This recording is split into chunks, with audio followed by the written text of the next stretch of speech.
bertakwalah sama Allah dalam berdagang dan selalulah menjadi pedagang yang baik, penuhilah takaran dan timbangan. Dia berkata, jangan mengembungkan daging-daging, ya, daging-daging maksudnya seperti kalau kita biasa daging gelonggongan ya. Itu biasanya di Idul Adha di sini dilakukan di Indonesia ya. Jadi sengaja sapinya diminumkan banyak sehingga kelihatan gemuk dan kalau ditimbang jadi berat. Ini sudah terjadi di zaman dulu, mereka lakukan. Dan nanti kalau disembelih ternyata airnya banyak tumpah.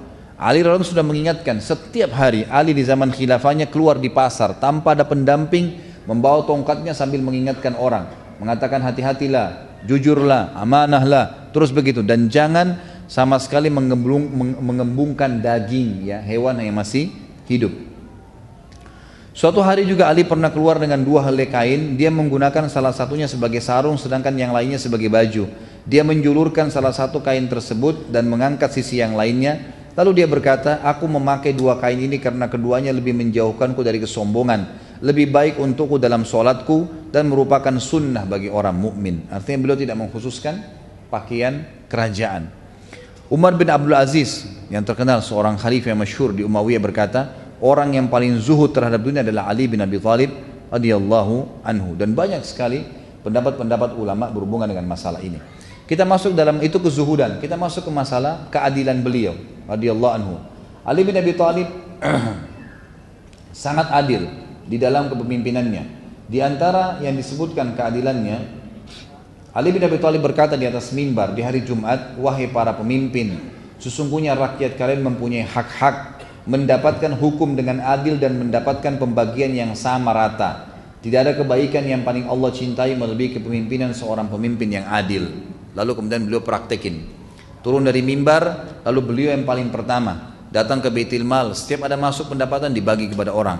Setiap kali ditemukan ada orang yang butuh bantuan di pasar, beliau membantunya. Dan beliau pernah naik ke atas mimbar sambil berkata di khutbah Jumat, wahai manusia, demi zat yang tidak ada ilah yang berhak disembah kecuali dia, aku tidak mengambil apapun dari harta kalian baik sedikit maupun banyak, nggak ada sama sekali, saya tidak akan ambil apa-apa dari kalian. Lalu dia mengeluarkan botol kecil, kalau kayak kita sekarang botol kecil biasa diisi minyak wangi, yang berisi minyak wangi dari lengan bajunya. Ali lalu berkata, botol kecil ini di khutbah Jumat diangkat khalifah, botol kecil ini adalah hadiah dari Dihgan. Dihgan ini istilah bagi orang di Persia yang biasa ngumpul-ngumpulin pajak apa segala, tapi orang non muslim gitu. Ini saya dikasih karena dianggap saya raja kalian, dikasih minyak wangi botol kecil ini. Lalu Ali mendatangi Baitul Mal, turun dari khutbah Jumat habis sholat, datangin Baitul Mal, lalu botol itu dikasih kepada penjaga Baitul Mal. Dia tidak ambil sama sekali, gitu kan. Jadi dia membuka transparansi walaupun botol minyak wangi yang kecil. Di sini kita bisa lihat bagaimana keadilan Ali radhiyallahu anhu. Seorang Yahudi masuk Islam di tangan Ali disebabkan karena keadilannya.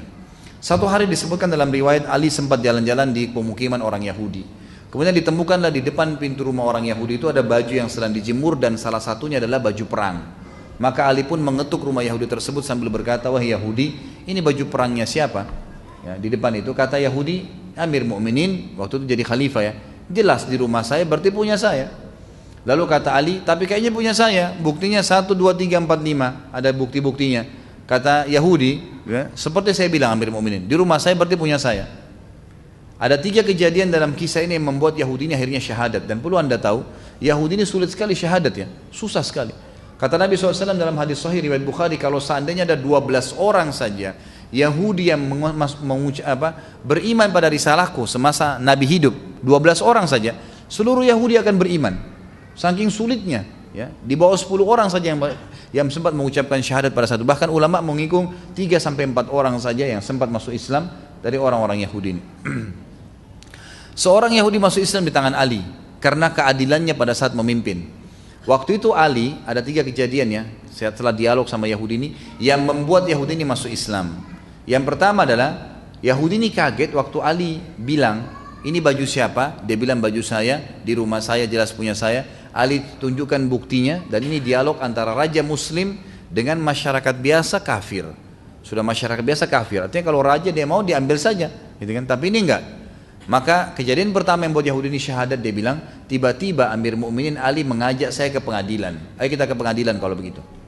Jadi bukan Ali ambil langsung, kata si Yahudi ini yang menukir riwayat kepada kita. Dia mengatakan kalau seandainya ini raja Yahudi, udah diambil secara paksa. Tapi karena ini Muslim dia tidak ambil. Maka saya kaget atau Amir Mukminin mengajak saya ke pengadilan. Maka jalanlah saya bersama Ali. Nggak ada pengawal, nggak ada siapa, jalan Amir Mukminin raja Muslim, jalan kaki, nggak pakai kendaraan bersama dengan orang Yahudi ke pengadilan. Kejadian kedua yang membuat Yahudi ini masuk Islam adalah pada saat masuk ke dalam ruangan pengadilan. Waktu itu kebetulan hakimnya seseorang yang bernama Shuraih yang ditunjuk oleh Ali menjadi hakim. Ali yang tentuin gajinya, Ali yang tentukan juga jabatannya. Waktu Ali masuk, kata Yahudi ini, waktu Amir Mukminin masuk ke pengadilan dan dia berikan salam, anehnya tidak satu pun dari umat Islam ada yang berdiri dan salaman sama Ali. Nggak ada. Gitu kan? Apa sebabnya? Karena ternyata mereka sudah biasa salaman sama Ali tiap hari. Nggak ada sesuatu yang istimewa. Mereka kalau mau temui Ali, Ali ada di pasar, ada di rumahnya, kapan saja diketuk bisa ditemuin. Nggak ada sekretaris, nggak ada janji, nggak ada segala macam-macam rumit. Nggak ada. Tiap hari. Jadi mereka nggak anggap Ali itu bertemu salaman khusus adalah istimewa, biasa saja. Maka pada saat Ali radhiyallahu anhu salam, waktu salam pada saat itu, maka semuanya jawab, tapi kata Yahudi ini tidak ada satupun yang berdiri salaman sama Amir Mukminin. Dan yang luar biasa, Shuraih si hakim sempat bilang, silakan wahai Amir Mukminin, silakan apa? Antri. Di pengadilan ini lagi banyak orang dihakimin, silakan antri. Kata Yahudi ini, Amir Mukminin pun pergi ke belakang saf, pengadilan dan tunggu antri. Nggak marah, nggak tersinggung, nggak apa-apa. Biasa saja kayak tidak ada apa-apa. Ini kejadian kedua yang membuat dia kagum. Pertama diajak ke pengadilan, kedua kejadian yang terjadi pada saat awal masuk di pengadilan. Dan yang ketiga dia bilang, ini sebab dia masuk Islam, waktu tiba giliran kami, kata Yahudi ini, Hakim Shuraih tiba-tiba berkata, ada apa Amir Mukminin? Kata Ali, saya tadi pagi jalan di pemukiman orang Yahudi, lalu saya temukan ada baju perang, ini yang dipegang sama dia. Setahu saya ini baju saya, buktinya 1, 2, 3, 4, 5. Kata si Hakim, wah Yahudi apa pendapatmu? Kata Yahudi, saya sudah jawab di rumah saya kepada Amir Mukminin. Ini di rumah saya, jelas punya saya berarti. Kata hakimnya, dan ini perhatikan ya, dialog ini antara Ali raja dan hakim pegawainya yang ditunjuk. Tapi kemuliaan Islam tidak melihat jabatan itu. Kata Shuraih, dia bilang kepada Ali rajanya, wahai Amir Mukminin, Anda punya saksi enggak? Ada saksi enggak? Kata Ali, yang tahu baju ini cuma Fatimah, Hasan dan Husain, tidak ada yang lain. Cuma 3 orang. Kata Shuraih, ini dialog antara pegawai sama atasannya nih. Apa yang kata si Shuraih? Anda tahu wahai Amir Mukminin, dalam Islam anak nggak boleh jadi saksi buat orang tua. Orang tua nggak boleh saksi buat anak, nggak bisa. Berarti Hasan dan Husain sudah batal, tinggal Fatimah. Dan Anda tahu dalam Islam saksi harus 2 orang laki-laki yang terpercaya. Kalau 1 laki-laki nggak ada, diganti dengan berapa perempuan? 2 perempuan 1 laki-laki. Berarti butuh 4 perempuan. Anda punya 1 orang. Fatimah. Ada 3 orang lagi nggak? Kata Ali nggak ada. Cuma itu saja. Kata Yahudi ini tiba-tiba saya kaget. Ini yang membuat dia masuk Islam yang ketiga, kejadian ketiga. Dia bilang tiba-tiba Hakim Shuraih menghadap ke arah kami dan mengambil keputusan berkata dengan tegas, wahai Amir Mukminin, kalau begitu saya putuskan baju perang ini punyanya Yahudi. Dan yang luar biasanya, kata Ali, baiklah. Shuraih tutup dengan kafaratul majlis, turun dari mejanya, salaman sama Ali, baru salaman sekarang, keluar sama-sama dari pengadilan kayak tidak ada apa-apa. Yahudi ini menghadap ke sana, dia bingung kejadian ini. Dia bilang, sebentar Amir Mukminin, sebentar wahai hakim. Apakah pengadilan sudah selesai? Ali yang jawab, sudah wahai Yahudi. Walaupun saya yakin itu baju perang saya. Tapi nggak ada saksi. Agama saya mengajarkan seperti itu. Lalu Shuraih juga bilang, sudah seperti saya putuskan. Sudah selesai. Yahudi nggak percaya. Dia bilang lagi, apakah baju perang ini jadi milik saya sekarang? Kata Ali, iya. Kata Shuraih, iya. Apa kata Yahudi? Demi Allah wahai Amir Mukminin, ini baju perang Anda yang 2 hari lalu saya curi. Gitu kan? Lalu dia syahadat, asyhadu an la ilaha illallah wa anna Muhammad Rasulullah. Dia syahadat gara-gara perilakunya Ali dan keadilannya. Dan ini salah satu riwayat yang sangat menarik diangkat pada saat Ali radhiyallahu anhu menjadi khalifah. Dan ini luar biasa, gitu kan? Ini luar biasa. Kemudian tentu masih ada yang lain, seperti yang saya katakan beliau jalan di pasar dan segalanya.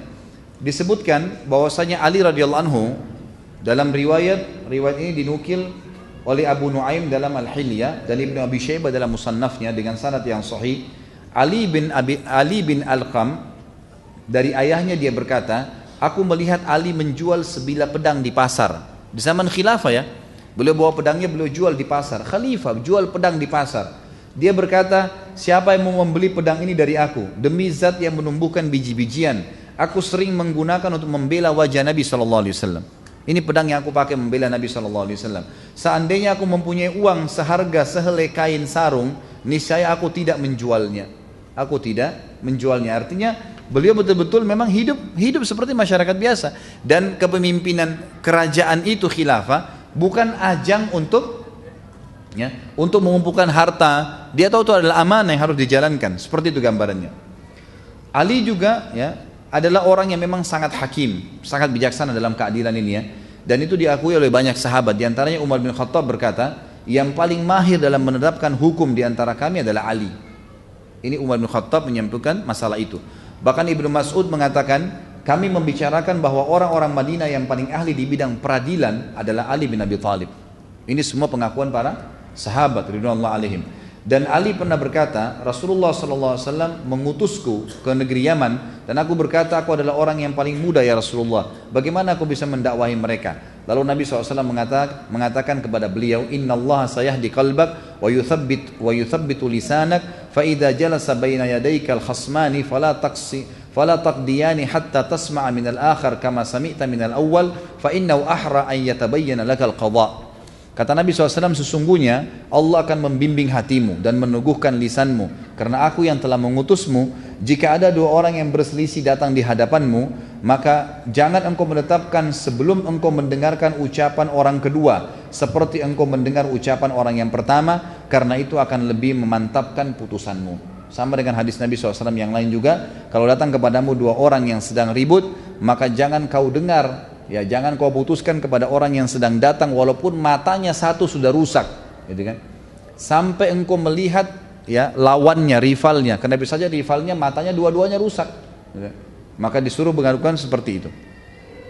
Umar juga radhiyallahu anhu berkata dari Abu Sa'id al-Khudri, beliau berkata atau beliau pernah bertanya kepada Ali tentang sesuatu, lalu Ali menjawab, maka Umar berkata, aku berlindung kepada Allah dari kehidupan di tengah suatu kaum yang tidak ada Abu Hasan di antara mereka. Maksudnya Ali radhiyallahu anhu. Dan banyak sekali riwayat-riwayat yang menyebutkan hal-hal yang seperti ini, yang menyebutkan tentang masalah bagaimana keadilan beliau.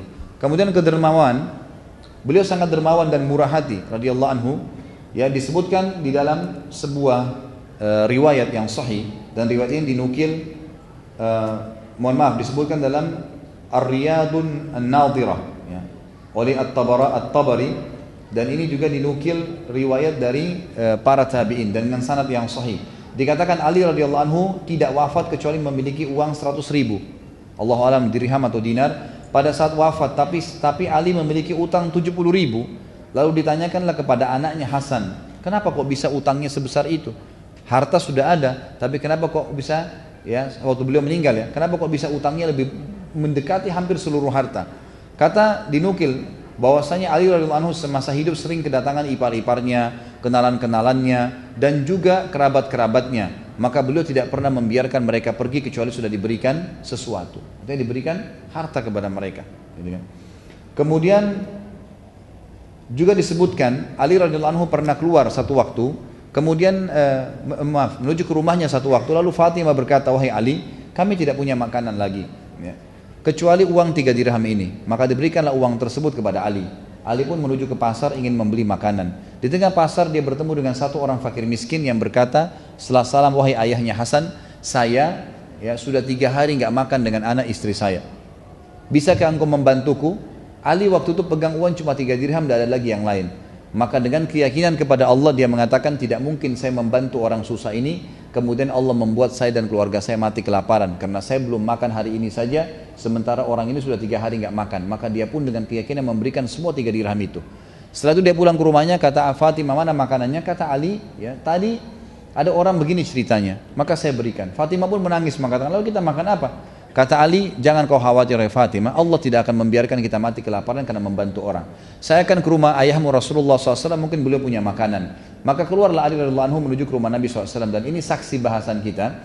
Pada saat itu bertemulah Ali dengan seorang Ansar yang membawa unta betina merah, dengan tangannya. Setelah memberikan salam kepada Ali, kemudian ngobrol-ngobrol, lalu dia berkata, wahai ayahnya Hasan, saya punya unta yang bagus, apa anda ingin beli? Waktu itu kebetulan unta yang seperti ini harganya di pasar standar cepat laku 40 dirham. Kata Ali, baiklah, tapi saya nggak ada duit. Kata orang itu, Anda boleh bayar kapan saja. Lalu kata Ali, berapa engkau mau jual? Dia bilang, saya jual 20 dirham.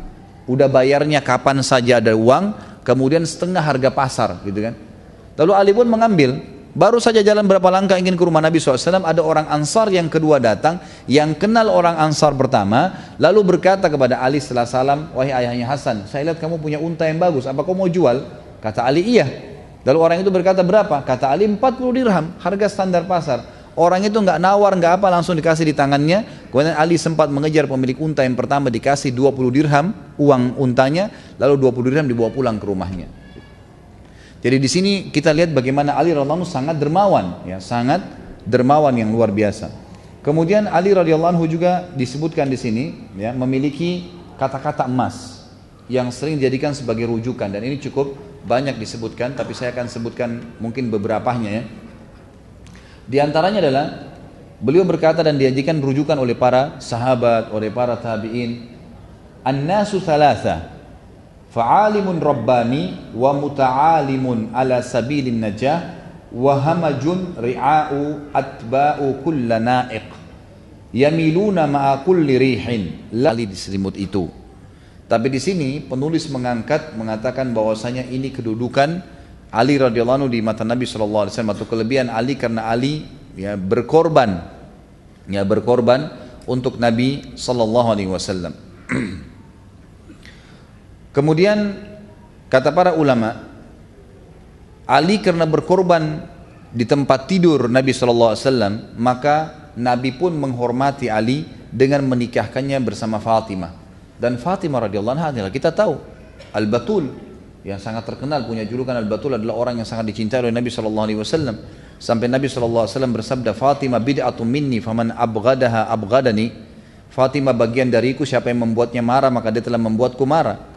Banyak orang-orang Syiah salah faham nih, dia kira ahli sunnah benci Fatimah radhiyallahu anha. Pemahaman lagi yang salah.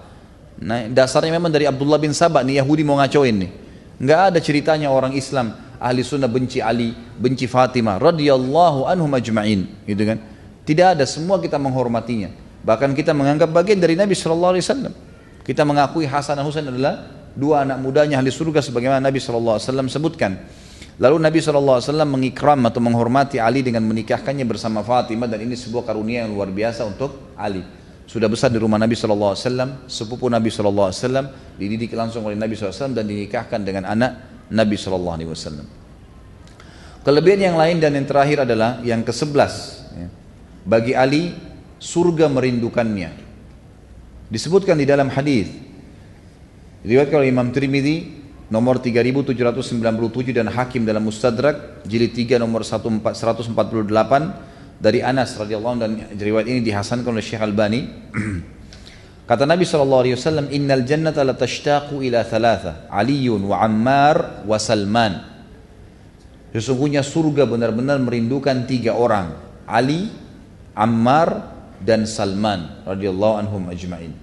Jadi ini sebuah fadilah untuk Ali radhiyallahu anhu. Ini semua fadilah-fadilah yang berhubungan langsung dengan Nabi sallallahu alaihi wasallam. Kita sekarang lihat bagaimana peran Ali dalam peperangan. Kita mulai dengan perang Badar tahun 2 Hijriah. Ali radhiyallahu anhu adalah orang yang sangat luar biasa, terkenal orang yang mahir menunggangi kuda. Nabi sallallahu alaihi wasallam bukan hanya mendidiknya secara imaniah, mendidiknya secara fisik, mendidiknya secara keterampilan. Karena Nabi SAW orang yang paling mahir menunggangi kuda, orang yang paling mahir dengan keterampilan perang, gitu kan? Kalau antum ikutin di materi sirah saya sampaikan bagaimana Nabi SAW luar biasa menguasai keterampilan perang itu. Abdullah bin Mas'ud berkata, di perang Badar kami mengendarai seekor unta bersama secara bergantian, 3 orang. Kebetulan Abu Lubabah, Ali bin Abi Thalib dan Rasulullah SAW bergantian seekor unta. Dan pada saat tiba giliran Nabi SAW harus berjalan kaki, maka Abu Lubabah dan Ali bin Abi Thalib yang merupakan salah satu yang akan ada di atas unta berkata, biarkanlah kami yang berjalan kaki dan engkau yang berkendaraan ya Rasulullah.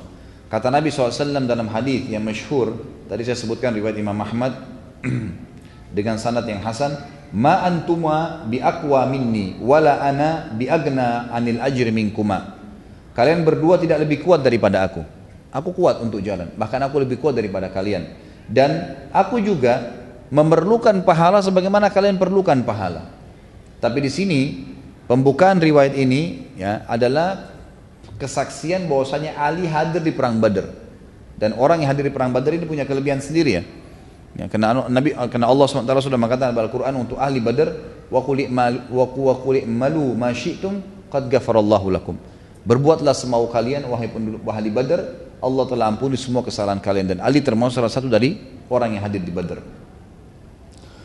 Ali radhiyallahu anhu merupakan orang yang sangat luar biasa, dengan umur pada saat itu belasan tahun. Umurnya masih belasan tahun. Ahli sejarah sepakat pokoknya di bawah 20 tahun. Allahu alam ya. Umumnya ada yang mengatakan di bawah 25 tahun, tidak lebih dari 25 tahun. Ali radhiyallahu anhu masuk ke kancah peperangan. Dan pada saat bertemu antara dua pasukan di perang Badar, maka Utbah bin Rabi'ah maju mengajak saudaranya Syaibah dan anaknya Walid untuk berperang. Maka mereka pun bertiga berseru mengatakan, siapa yang mau berduel dengan kami? Lalu keluarlah 3 orang dari Ansar. Lalu mereka bertanya, orang-orang Quraisy ini bertanya, Utbah dan saudara serta anaknya, siapa kalian? Maka berkatalah mereka masing-masing namanya. Maka orang-orang Quraisy ini bilang, wahai Muhammad, kami tahu mereka ini orang-orang yang hebat mungkin di kalangan kalian, tapi kami ingin dari anak suku kami sendiri. Maka Nabi SAW menunjukkan kepada kaum muslimin tentang pentingnya ya, pemimpin itu mendahulukan dirinya dan keluarganya agar menjadi contoh. Nabi SAW menyuruh berdiri pertama adalah Hamzah, pamannya. Suruh hadapin tuh orang-orang, bukan orang-orang muhajirin umumnya. Kemudian berdiri wahai Ali, kata Nabi SAW. Ali disuruh berdiri. Dan yang ketiga berdirilah wahai Ubaidah bin Harith. Harith ini paman Nabi, jadi ini sepupu Nabi sendiri. Berdirilah 3 orang tersebut, kemudian mereka masing-masing menghadapi satu sama yang lainnya. Hamzah menghadapi Utbah dan Utbah berhasil dibunuh oleh Hamzah. Kemudian kata Ali dalam sebuah riwayat, aku menghadapi Syaibah dan aku berhasil mengalahkannya. Sedangkan Ubaidah menghadapi Walid. Semuanya ya berhasil dibunuh. Hamzah berhasil membunuh lawannya, Ali berhasil membunuh lawannya. Tapi Ubaidah dan Al-Walid mereka saling pukul satu sama yang lain sehingga akhirnya dua-duanya jatuh. Kemudian terbunuhlah akhirnya Al-Walid di tangan Hamzah radhiyallahu anhu ajma'in. Ringkas cerita adalah Ali bin Abi Thalib termasuk orang yang keluar berduel pada saat itu, keluar berduel. Dan orang yang ditampilkan dalam duel kalau di kancah peperangan itu pasti orang yang akan membawa nama harumnya pasukan. Kapan duel itu? Misalnya ada 1000 pasukan lawan 1000 pasukan. Kalau 2 orang maju, yang maju ini membawa nama baiknya yang 1000. Kapan dia berhasil menang, mengangkat semangat yang 1000 ini, gitu kan? Maka yang duel bukan orang sembarang. Nabi SAW selain memilih sahabat, kerabatnya sendiri dari sahabatnya, juga memang memilih bertip orang-orang terpilih. Ini orang-orang yang luar biasa. Ya. Dan kita akan lihat nanti bagaimana memang keterampilan Ali radhiyallahu anhu dalam peperangan. Di antaranya juga adalah perang Khandaq. Di perang Khandaq ini, Khandaq itu dibuat parit yang sangat besar oleh Nabi SAW, dikenal dengan dikenal juga dengan perang Ahzab. Surah Ahzab menceritakan masalah itu. Ada satu orang, saya tidak cerita perang Ahzabnya, tapi waktu itu parit sangat dalam, 7 meter ke dalam, 15 meter ke sana, itu kan lebarnya, sehingga tidak bisa dilompati oleh musuh. Ada satu orang Quraisy namanya Amr bin Abi Wud. Amr bin Abi Wud ini umurnya sudah 80 tahun. Tapi orangnya kuat, kekar. Dia satrianya orang Mekah. Nggak ada yang berani kalau sudah masuk di medan perang, pasukan Quraisy, musuh-musuh Quraisy kalau lihat ada Amr bin Abi Wud ini tidak ada yang berani datang. Pasti semuanya mundur, nggak berani melawan gitu. Karena orangnya luar biasa, kuat sekali secara fisik, gitu kan. Walaupun umurnya sudah 80 tahun. Dan subhanallah semua kuda-kuda Quraisy berusaha loncatin tadi parit, tidak ada yang berhasil. Kudanya Amr bin Abi Wud berhasil. 80 tahun umurnya, dia tunggangi kuda, dia bisa loncatin parit 15 meter. Itu bukan main-main itu. Berhasil loncat ke sana, kemudian dia tantang kaum muslimin. Dia bilang, kalau kalian jantan, jangan serang saya, jangan keroyokin, tapi saya ajak duel. Siapa yang berani keluar? Melihat kejadian tersebut, waktu itu umurnya 80 tahun. Ali di bawah 25 tahun, gitu kan. Ali berdiri mengatakan, saya Rasulullah hadapin dia. Kata Nabi SAW, jangan Ali, sebentar. Ternyata orang ini tidak diam, dia tantang lagi. Mana janji kalian, katanya kalau meninggal mati masuk surga. Ini saya sudah tantang, siapa yang berani duel dengan saya? Mendengar tantangan tersebut, Ali berdiri lagi. Ya Rasulullah, izinkan saya melawan orang ini. Kata Nabi SAW, dia tenang hai Ali, tenang dulu, jangan dulu. Amr berucap lagi 3 kali. Ternyata kalian penakut. Seorang laki-laki, dia sebutkan syair-syairnya, seorang laki-laki telah loncat dan kemudian menunjukkan keberaniannya. Ternyata satu melawan sekian banyak, tidak ada yang berani. Ali langsung berdiri mengatakan, ya Rasulullah, izinkan saya melawan orang ini. Kata Nabi SAW, dia Amr. Ini Amr bin Abi Wud terkenal sangat kuat, khawatir kamu kalahkan. Kata Ali, walaupun Amr ya Rasulullah, saya akan lawan. Baiklah, kata Nabi SAW, baiklah kalau begitu. Lalu Nabi SAW memberikan kepadanya imamah dan Nabi SAW mendoakannya. Pada saat Ali pun menuju ke sana, langsung Ali, karena semua pakai baju perang ya, tertutup dengan besi, jadi tidak terlalu kelihatan wajahnya. Dan Amr ini umur 80 tahun, ini anak 20 tahun, tidak dikenal sama Amr. Kata Amr, siapa kamu? Hai ponakanku, dilihat masih muda. Langsung dia bilang, saya Ali. Kata dia, Ali bin Abdul Manaf. Jadi ada satu orang namanya Ali bin Abdul Manaf. Abdul Manaf ini kakek Nabi, artinya dia pikir orang tua juga. Kata Ali, bukan, Ali bin Abi Thalib. Abu Thalib saja dibandingkan dengan ini ya, masih lebih tua orang ini daripada Abu Thalib kalau Abu Thalibnya hidup. Maka kata orang tersebut, ada orang yang lebih kuat daripada kamu, kenapa kamu yang maju? Suruh orang-orang yang tua, yang kuat, yang sudah pengalaman. Kata Ali, wahai Amr, saya pernah dengar kamu berkata, kalaupun saya diajak beberapa pilihan dan pilihan itu menantangku, 3 pilihan dan itu menantangku, aku akan menjawabnya. Bukankah kau pernah berkata, hai Amr? Kata Amr, iya. Kata Ali, kalau begitu saya mengajak kamu ke 3 perkara. Kata Amr, apa itu? Kata dia, saya mengajak kamu bersyahadat, mengatakan la ilaha illallah wahdahu la syarikal, tidak ada Tuhan yang berhak disembah kecuali Allah, dan Muhammadur Rasulullah. Kata Amr, kalau itu saya tidak mau. Saya sudah jauh-jauh datang kancah peperangan untuk memerangi Muhammad justru karena saya tidak mau mengucapkan kalimat itu. Baiklah, kata Ali, kalau yang kedua, saya menawarkan kamu untuk kamu balik ke negerimu, ke Mekah gitu. Jika Muhammad benar, kau tidak jadi perangin, dan memang dia benar, sebenarnya namamu sendiri baik, orang Quraisy, sama-sama. Kalau dia salah, dia pendusta, kan itu yang sedang kamu ucapkan, kamu mendustakan dia. Tidak ada untungnya kau perangin dia. Kata Amr, ini juga tidak mungkin. Wanita-wanita Quraisy saja tidak ada yang ucapin, apalagi saya laki-laki. Kata Ali, kalau begitu saya tawarkan yang ketiga. Kata Amr, apa itu?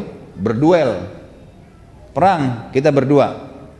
Lalu Amr tertawa sambil berkata, penunggang kuda Quraisy yang tersohor dan sudah berpengalaman dengan umur lebih dari 80 tahun ya, ditantang oleh anak kecil yang baru lahir kemarin. Aku tidak pernah mengira bahwa seseorang dari bangsa Arab akan menakut-nakutiku dengan perkara yang ketiga ini. Lalu pada saat itu pun Amr berkata, pulanglah wahai keponakanku, jangan lawan saya gitu. Kata Ali, tapi saya tidak mau pulang dan saya akan membunuhmu. Mendengar kata-kata saya akan membunuhmu, maka dalam kisah ini atau riwayat ini disebutkan Amr pun turun dari kudanya kemudian menyerang Ali. Ali waktu itu lagi tidak naik kuda, gitu kan, berada di bawah. Maka Amr turun kemudian menyerang Ali dengan sekuat tenaganya ya, dari jarak jauh mengangkat pedangnya lalu menghantamkan ke atas kepala Ali tiba-tiba dengan kekuatan penuh, dan Ali sempat menangkisnya dengan tameng. Saking kerasnya pukulan tersebut sampai membuat tameng Ali pecah gitu kan. Tameng dari besi pecah, dan kemudian kepala Ali sempat terluka. Tetapi Ali radhiyallahu anhu memang sudah dilatih oleh Nabi SAW dengan keterampilan perang yang luar biasa. Maka dia pun tidak menunggu kesempatan, tidak menyia-nyiakan kesempatan. Pada saat pedang si Amr ini masih melengket di perisainya dan melukai kepalanya, dia pun segera menebas leher Amr dan akhirnya menumpahkan darah dan Amr rubuh jatuh pada saat itu. Pada saat Amr pun terbunuh, maka seluruh muslimin bertakbir. Ada beberapa athar yang menyebutkan kepada kita bahwasanya Ali radhiyallahu anhu sempat menarik pedang dari bawah Karena waktu Ali ditangkis, dipukul kepalanya, Ali sempat terduduk. Maka Ali pun menarik pedang dari bawah di depan dia, dari mohon maaf kemaluan si Amr sampai ditarik ke atas gitu. Sehingga terbelah gitu kan, tertarik sampai ke wajahnya. Ada riwayat lain juga menyebutkan, tapi riwayat yang diangkat di sini adalah dia menebas lehernya gitu kan. Pada saat itu riwayat yang lain adalah dia menghantamkan pedangnya di kepala Amr dan membalas ya, karena dipukul bagian kepala dia juga membalas kepalanya, dan saking kuatnya pukulan Ali sampai membuat pedang itu masuk ya dan membelah bagian kepala si Amr ini.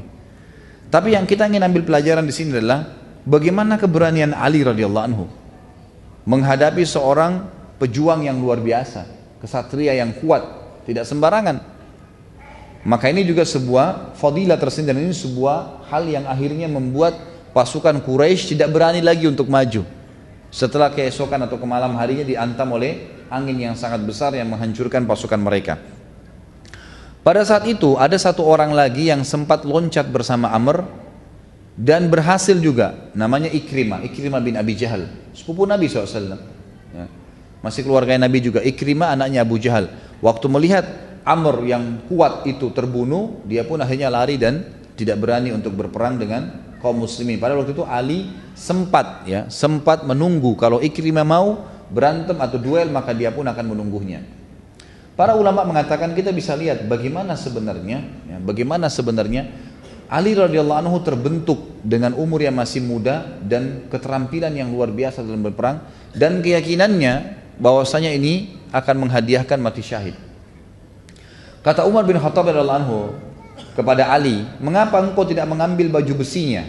Padahal di kalangan orang-orang Arab tidak ada baju besi perang yang lebih baik daripada yang dia miliki. Baju perangnya paling bagus nih, gitu kan. Sulit sekali untuk dirusak gitu. Maka dia menjawab, Ali mengatakan, aku menebasnya dan dia menghadapkan auratnya kepadaku. Dan ini riwayat yang menjelaskan dia sempat menghantam bagian kemaluannya, gitu kan. Maka auratnya pun kelihatan, maka aku tidak mau mengambilnya karena aku malu melihat kemaluannya, gitu kan. Lalu orang-orang musyrik membayar jasadnya Amr kepada Nabi SAW dengan 10.000 dirham. Kemudian Nabi SAW berkata, dan ini riwayat semua saya ringkaskan, disebutkan oleh Ibnu Katsir dalam Al-Bidayah wan Nihayah. Kata Nabi SAW, idfa'u ilaihim jifata fa innahu khabithu al-jifah wa khabithu diyah. Kembalikan saja jasadnya kepada orang-orang musyrik itu, dan kembalikan juga bayarannya, karena dia adalah seburuk-buruk jasad dan seburuk-buruk dia. Dia itu denda yang dibayar kalau orang meninggal dunia. Itu sekelumit cerita Ali perannya di perang Khaybar, di perang Khandaq. Sekarang kita masuk ke perang Khaybar. Di perang Khaybar juga Ali radhiyallahu anhu punya kesan, ya, punya peran yang luar biasa. Di antara hadis-hadis yang sudah masyhur, gitu kan, yang sahih, hadis-hadis ini diriwayatkan oleh Imam Bukhari di nomor 4210, Imam Muslim 2406. Nabi SAW setelah mengepung Khaybar selama 43 hari, lalu kemudian beliau berkata, besok saya akan memberikan bendera kepada seseorang yang mencintai Allah dan Rasulnya, dan Allah dan Rasulnya juga mencintainya.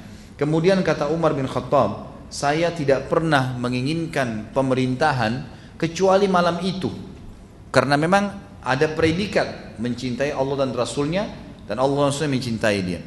Maka semalam suntuk, tidak ada satupun sahabat yang tidur karena menginginkan kedudukan tersebut. Keesokan paginya Nabi SAW berkata, di mana Ali bin Abi Thalib? Yang pada saat itu kebetulan dia sedang sakit mata. Maka kata Sahal, dia sedang sakit mata ya Rasulullah. Lalu Nabi SAW mengatakan, bawalah dia ke saya. Lalu Sahal membawanya kepada Nabi SAW. Lalu Nabi SAW meludahi mata Ali, kemudian sembuhlah sakit matanya. Lalu beliau bersabda kepada Ali, umfudh ala rizkika hatta tanzila bisahatihim thumma du'uhum ilal islam wa akhbirhum bima yajibu alaihim min haqqillahi fi fa wallahi la an yahdiyakallahu bika rajulan wahidan khairun laka min an yakuna laka humurun ni'am. Majulah ke depan benteng mereka dengan tenang, jangan tunjukkan kepanikan. Kemudian pada saat engkau tiba di depan benteng mereka, tawarkanlah kepada mereka untuk masuk Islam. Katakan kepada mereka apa yang akan menjadi kewajiban mereka dan merupakan hak mereka di dalam Islam. Demi Allah, bila Allah memberikan petunjuk satu orang karena kamu penyebabnya, itu lebih baik daripada engkau mendapatkan unta yang merah. Saksi bahasan kita di sini adalah bagaimana ya, Nabi SAW memberikan bendera khusus kepada Ali radhiyallahu anhu.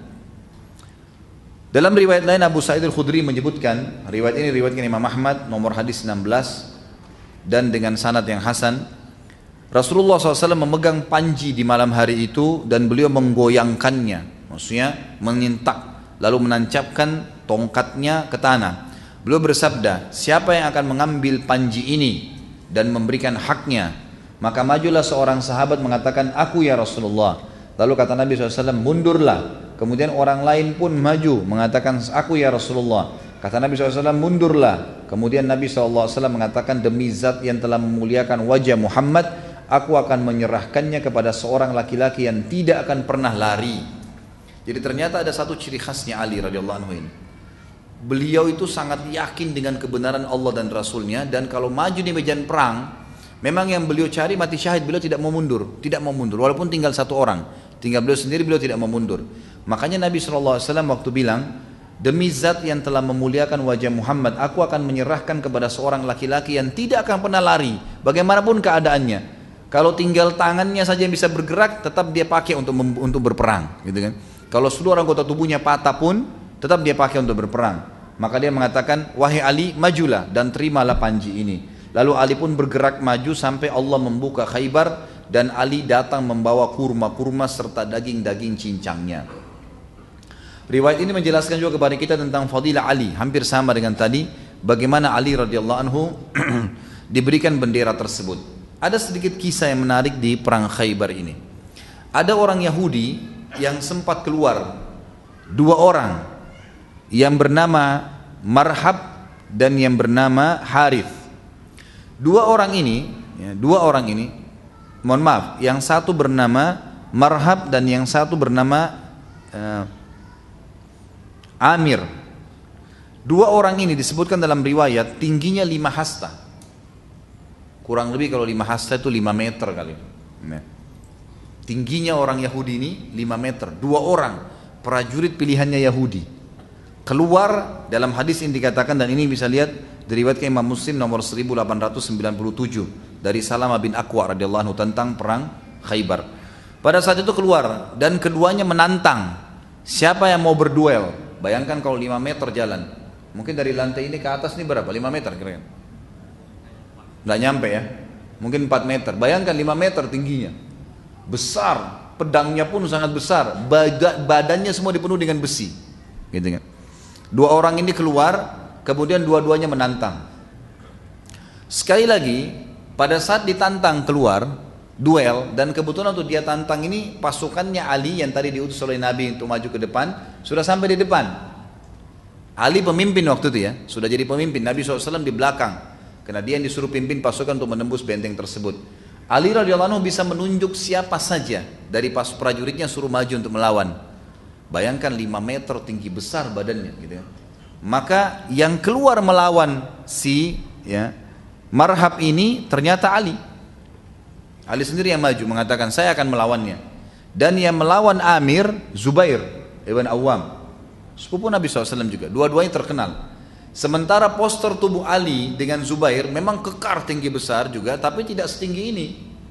Tingginya mereka itu mendekati Nabi SAW. Kurang lebih sebagian ahli sejarah mengatakan, sebagian ya, tinggi Nabi SAW itu antara 190 sampai hampir 2 meter.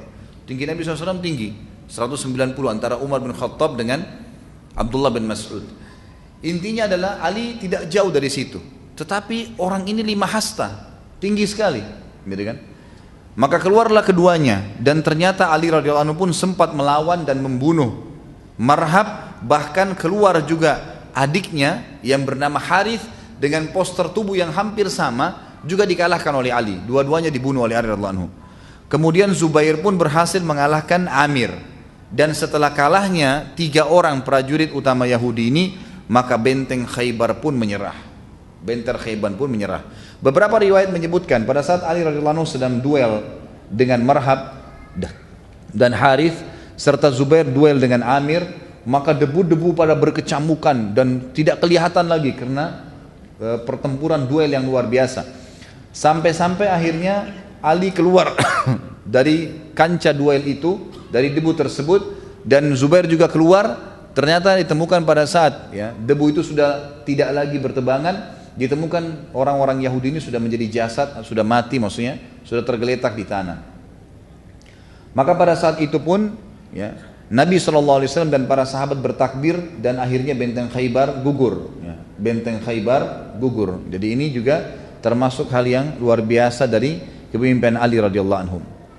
Sekarang kita masuk ke masalah kezuhudan atau kekhilafaannya beliau, dan ada beberapa hal yang berhubungan dengan khilafah beliau. Pertama, pada saat Utsman bin Affan terbunuh radhiyallahu anhu, maka masyarakat Madinah memilih Ali, dan Ali pun sempat menolak. Ali nggak mau sebenarnya, tapi orang-orang Madinah mengatakan, serahkan tanganmu, kami membaiatmu, karena kalau tidak ada pemimpin maka kita akan susah. Serahkan tanganmu. Maka Ali pun akhirnya dibaiat. Ali pada saat dibaiat, beliau pun akhirnya mengirim surat ke seluruh penjuru wilayah Islam termasuk Syam dan Irak untuk membaiatnya. Tetapi Irak dipenuhi oleh penduduk yang merupakan pengikut Abdullah bin Sabah yang menjadi penyebab terbunuhnya Utsman bin Affan. Sementara negeri Syam ada Muawiyah, yang Muawiyah adalah sepupu Ali, sepupu Utsman, dan memang dia masih menuntut darahnya Utsman dulu baru membaiat, gitu kan. Ringkas cerita adalah awal fitnah yang terjadi di khilafahnya Ali pada saat sudah dibaiat adalah terjadinya perang unta, perang Jamal.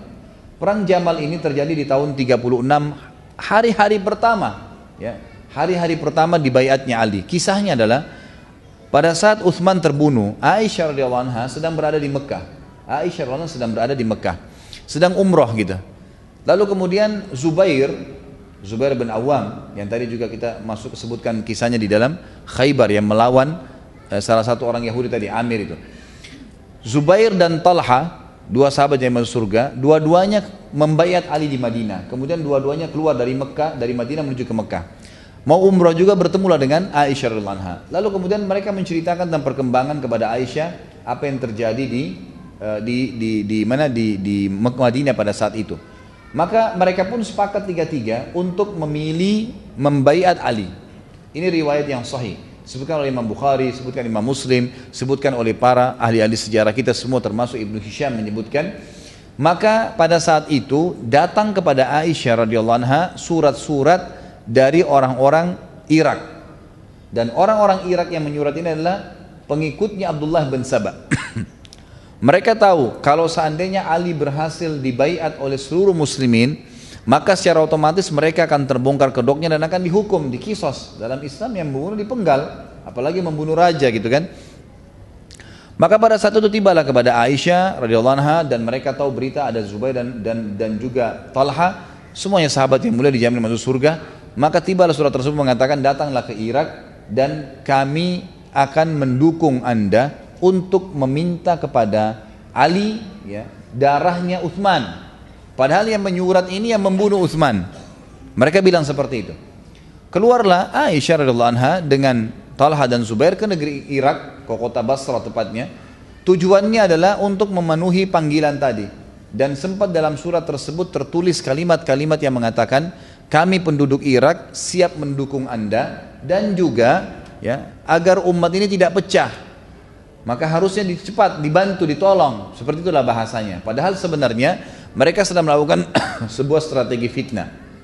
Di waktu yang bersamaan, pengikut-pengikut Abdullah bin Sabah ini menulis surat juga kepada Ali ke Madinah, bahwasanya wahai Ali, keluarlah ke Irak karena Aisyah, Talha dan Zubair telah membentuk pasukan di Irak.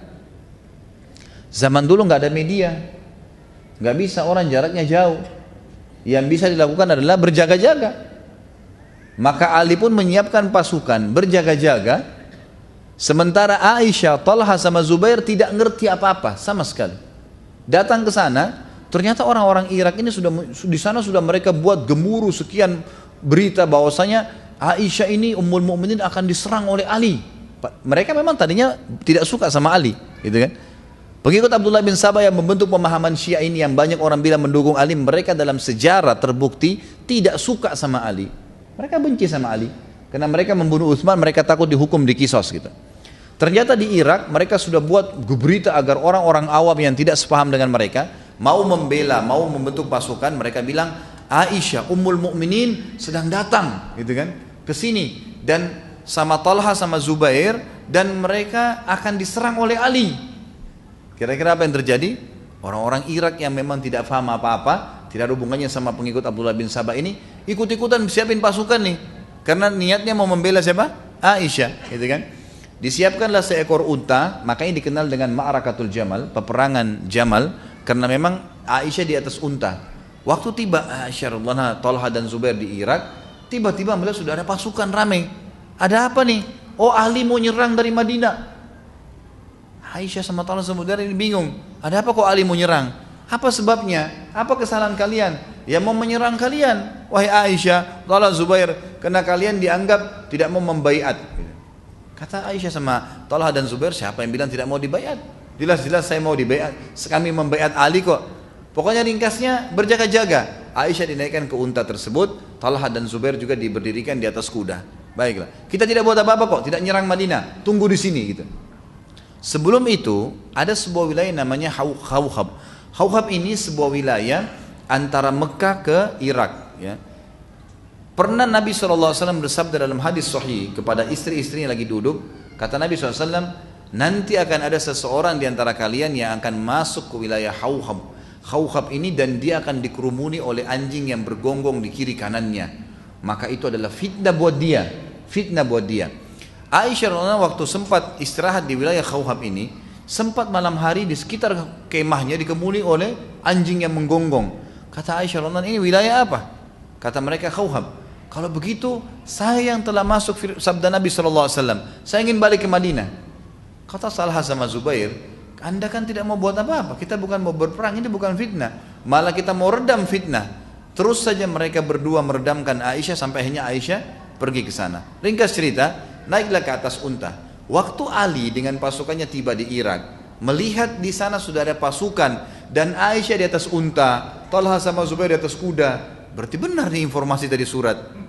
Kalau mereka mau berperang melawan Ali, padahal ini fitnah, direkayasa keadaan.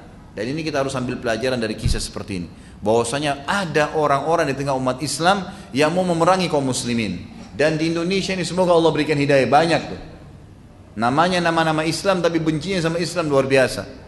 Begitu diingatkan jangan sakiti orang Islam, ini Indonesia Pak. Maksudnya apa Indonesia? Gak ada hubungannya sama Islam. Padahal yang bicara namanya Muhammad, namanya Ahmad, namanya Abdullah, namanya kakeknya siapa? Ajib ini, luar biasa gitu. Benci dengan Islam. Terjadi di tengah-tengah umat Islam, seperti inilah. Waktu itu Aisyah karena sempat memimpin dan berkata, saya ingin berbicara dengan Ali. Maka bertemulah antara Ali dengan sahabat-sahabat ini. Ternyata nggak ada apa-apa. Terbongkar waktu itu kedoknya. Ternyata bukan nih. Untung tidak langsung saling serang. Maka Aisyah, Ali, Talha, Zubair sepakat tidak ada peperangan kalau gitu. Kami keluar dari Mekah, kami tidak tahu apa-apa. Ali pun mengatakan saya keluar karena saya dapat surat ini suratnya nih. Katanya kalian bersiap-siap untuk memerangi saya. Kata mereka tidak pernah. Mana pernah kami mau perangi anda? Kami akui anda, gitu kan? Baik, selesai sepakat. Malam waktu itu sudah malam, kita sepakat bubar nih.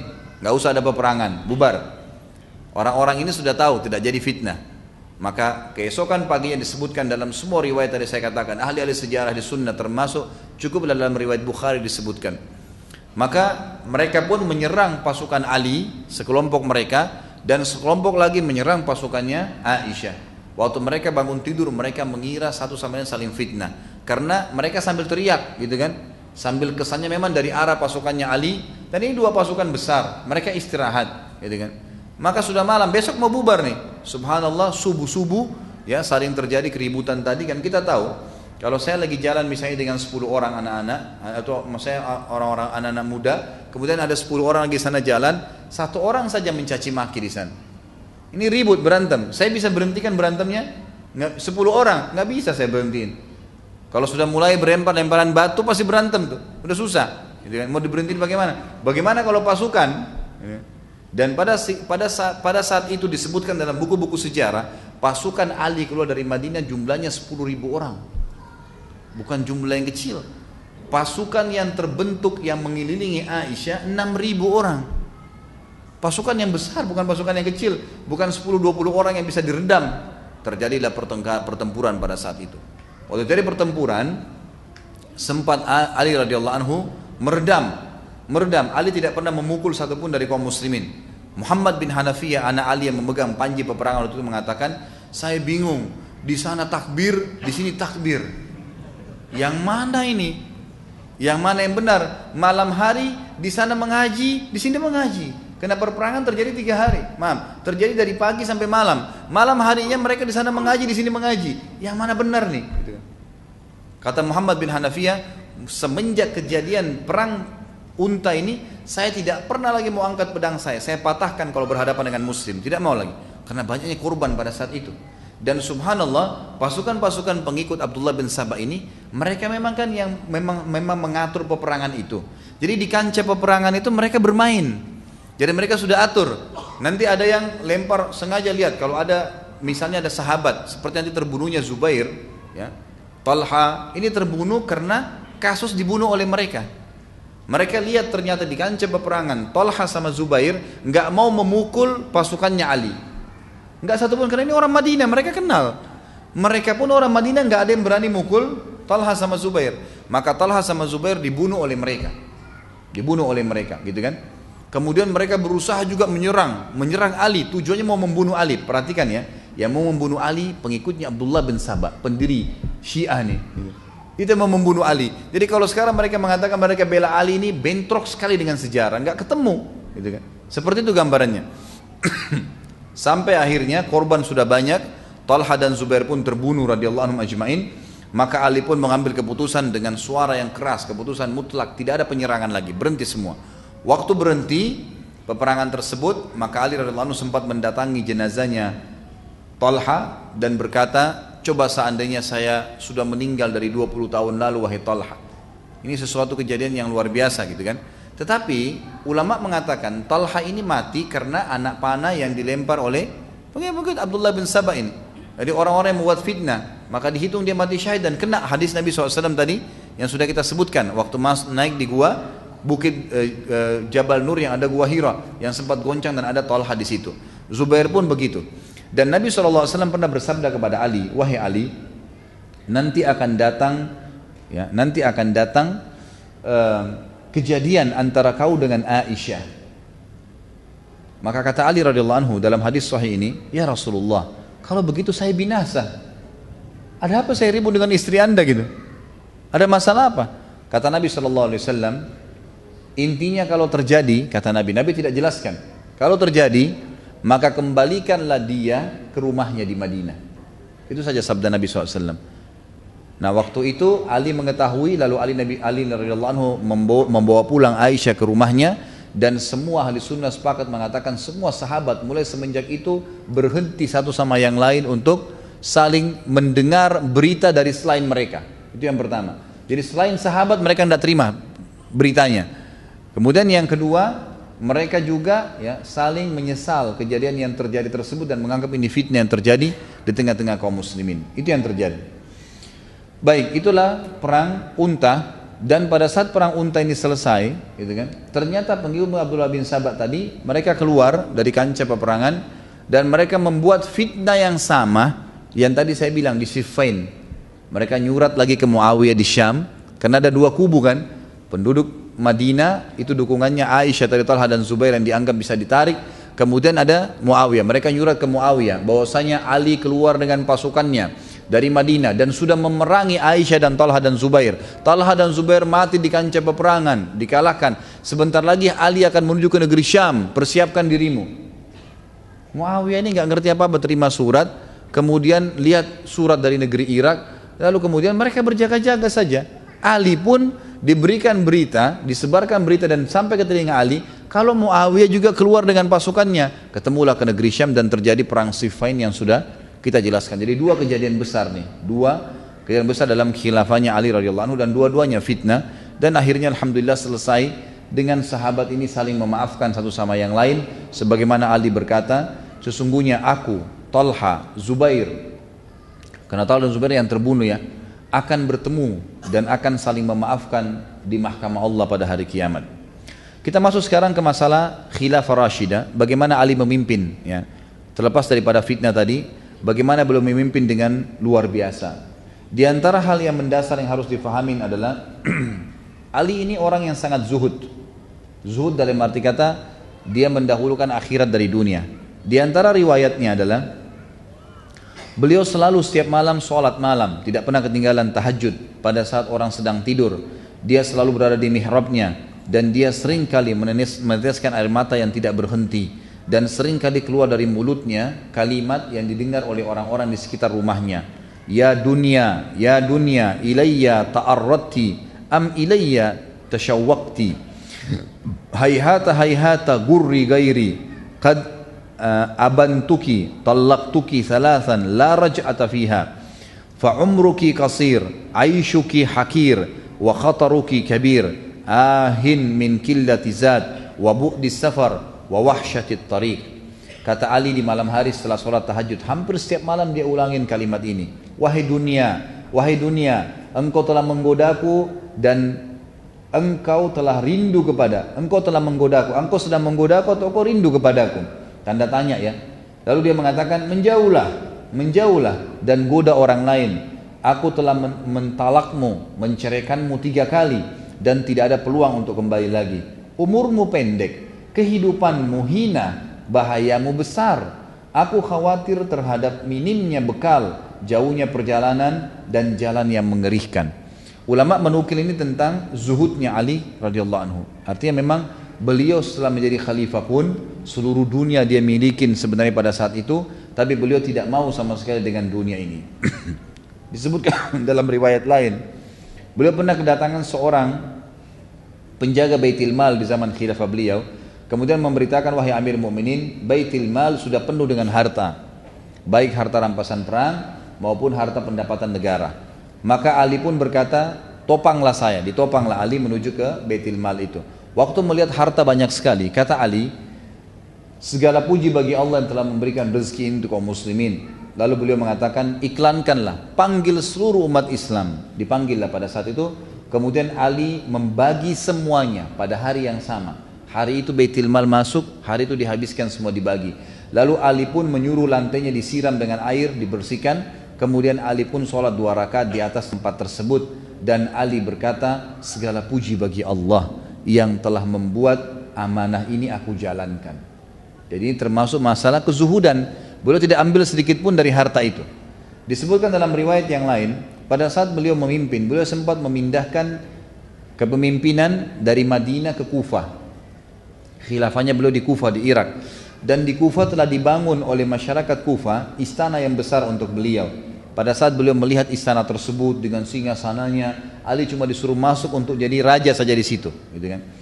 Maka Ali pun berkata pada saat itu, istana kesombongan, aku tidak akan pernah tinggal di tempat seperti ini. Lalu Ali lari seperti dikejar oleh hewan buas dari istana itu maksudnya.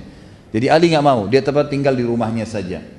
Ali radhiyallahu anhu dikatakan juga bentuk kezuhudannya adalah beliau menggunakan jubah yang dibeli di pasar dengan harga 3 dirham. Dia mengendarai keledai dan dia berkata, biarkanlah aku menghinakan dunia ini dan jangan gantikan aku dengan yang lainnya. Imam Ahmad bin Hanbal berkata, khilafah tidak bisa berimbang dengan Ali. Sebaliknya, Ali juga tidak bisa berimbang dengan khilafah. Artinya Ali terlalu mulia untuk menjadi seorang khalifah. Kalau ada tingkatan di atas khalifah, maka tentu dia lebih pantas. Sufyanus Tsauri rahimahullah berkata, Ali tidak membangun sebuah bata, tidak pula kayu di atas sebuah bata, sekalipun biji-bijiannya didatangkan dari Madinah dalam sebuah kantong. Artinya Ali tidak pernah bangun rumah selain rumah yang dia miliki dari tanah liat, tidak pernah dari kayu ataupun dari batu, tidak pernah. Dan beliau tidak pernah minta pesan secara khusus, bolong datangkan dari Madinah biji-bijian ini, kurma ini, saya pengen makan, tidak pernah. Apa yang ada tuh dimakan sama dia. Juga disebutkan yang lain, Ali berkeliling di pasar-pasar sambil membawa tongkat, dan dia selalu berkata kepada orang-orang yang dilewatin, bertakwalah sama Allah dalam berdagang dan selalulah menjadi pedagang yang baik, penuhilah takaran dan timbangan. Dia berkata, jangan mengembungkan daging-daging, ya, daging-daging maksudnya seperti kalau kita biasa daging gelonggongan ya. Itu biasanya di Idul Adha di sini dilakukan di Indonesia ya. Jadi sengaja sapinya diminumkan banyak sehingga kelihatan gemuk dan kalau ditimbang jadi berat. Ini sudah terjadi di zaman dulu, mereka lakukan. Dan nanti kalau disembelih ternyata airnya banyak tumpah. Ali radhiyallahu anhu sudah mengingatkan setiap hari. Ali di zaman khilafahnya keluar di pasar tanpa ada pendamping, membawa tongkatnya sambil mengingatkan orang, mengatakan hati-hatilah, jujurlah, amanahlah, terus begitu. Dan jangan sama sekali mengembungkan daging ya hewan yang masih hidup. Suatu hari juga Ali pernah keluar dengan 2 helai kain. Dia menggunakan salah satunya sebagai sarung sedangkan yang lainnya sebagai baju. Dia menjulurkan salah satu kain tersebut dan mengangkat sisi yang lainnya. Lalu dia berkata, aku memakai 2 kain ini karena keduanya lebih menjauhkanku dari kesombongan, lebih baik untukku dalam sholatku dan merupakan sunnah bagi orang mukmin. Artinya beliau tidak mengkhususkan pakaian kerajaan. Umar bin Abdul Aziz yang terkenal seorang khalifah yang masyhur di Umayyah berkata, orang yang paling zuhud terhadap dunia adalah Ali bin Abi Thalib radhiyallahu anhu. Dan banyak sekali pendapat-pendapat ulama berhubungan dengan masalah ini. Kita masuk dalam itu kezuhudan, kita masuk ke masalah keadilan beliau radhiyallahu anhu. Ali bin Abi Thalib sangat adil di dalam kepemimpinannya. Di antara yang disebutkan keadilannya, Ali bin Abi Thalib berkata di atas mimbar di hari Jumat, wahai para pemimpin, sesungguhnya rakyat kalian mempunyai hak-hak mendapatkan hukum dengan adil dan mendapatkan pembagian yang sama rata. Tidak ada kebaikan yang paling Allah cintai melebihi kepemimpinan seorang pemimpin yang adil. Lalu kemudian beliau praktekin. Turun dari mimbar, lalu beliau yang paling pertama datang ke Baitul Mal. Setiap ada masuk pendapatan dibagi kepada orang. Setiap kali ditemukan ada orang yang butuh bantuan di pasar, beliau membantunya. Dan beliau pernah naik ke atas mimbar sambil berkata di khutbah Jumat, wahai manusia, demi zat yang tidak ada ilah yang berhak disembah kecuali dia, aku tidak mengambil apapun dari harta kalian baik sedikit maupun banyak, nggak ada sama sekali, saya tidak akan ambil apa-apa dari kalian. Lalu dia mengeluarkan botol kecil, kalau kayak kita sekarang botol kecil biasa diisi minyak wangi, yang berisi minyak wangi dari lengan bajunya. Ali lalu berkata, botol kecil ini di khutbah Jumat diangkat khalifah, botol kecil ini adalah hadiah dari Dihgan. Dihgan ini istilah bagi orang di Persia yang biasa ngumpul-ngumpulin pajak apa segala, tapi orang non muslim gitu. Ini saya dikasih karena dianggap saya raja kalian, dikasih minyak wangi botol kecil ini. Lalu Ali mendatangi Baitul Mal, turun dari khutbah Jumat habis sholat, datangin Baitul Mal, lalu botol itu dikasih kepada penjaga Baitul Mal. Dia tidak ambil sama sekali, gitu kan? Jadi dia membuka transparansi walaupun botol minyak wangi yang kecil. Di sini kita bisa lihat bagaimana keadilan Ali radhiyallahu anhu. Seorang Yahudi masuk Islam di tangan Ali disebabkan karena keadilannya. Satu hari disebutkan dalam riwayat Ali sempat jalan-jalan di pemukiman orang Yahudi. Kemudian ditemukanlah di depan pintu rumah orang Yahudi itu ada baju yang sedang dijemur dan salah satunya adalah baju perang. Maka Ali pun mengetuk rumah Yahudi tersebut sambil berkata, wahai Yahudi, ini baju perangnya siapa? Ya, di depan itu kata Yahudi, Amir Mukminin, waktu itu jadi khalifah ya, jelas di rumah saya berarti punya saya. Lalu kata Ali, tapi kayaknya punya saya, buktinya 1, 2, 3, 4, 5, ada bukti-buktinya. Kata Yahudi, ya, seperti saya bilang Amir Mukminin, di rumah saya berarti punya saya. Ada 3 kejadian dalam kisah ini yang membuat Yahudi ini akhirnya syahadat. Dan perlu anda tahu, Yahudi ini sulit sekali syahadat ya, susah sekali. Kata Nabi SAW dalam hadis sahih riwayat Bukhari, kalau seandainya ada 12 orang saja Yahudi yang beriman pada risalahku semasa Nabi hidup, 12 orang saja, seluruh Yahudi akan beriman. Saking sulitnya, ya, di bawah 10 orang saja yang sempat mengucapkan syahadat pada saat itu. Bahkan ulama menghitung 3-4 orang saja yang sempat masuk Islam dari orang-orang Yahudi ini. Seorang Yahudi masuk Islam di tangan Ali karena keadilannya pada saat memimpin. Waktu itu Ali, ada 3 kejadian ya, setelah dialog sama Yahudi ini yang membuat Yahudi ini masuk Islam. Yang pertama adalah Yahudi ini kaget waktu Ali bilang, ini baju siapa? Dia bilang baju saya, di rumah saya jelas punya saya. Ali tunjukkan buktinya dan ini dialog antara raja muslim dengan masyarakat biasa kafir. Sudah masyarakat biasa kafir, artinya kalau raja dia mau diambil saja, gitu kan? Tapi ini enggak.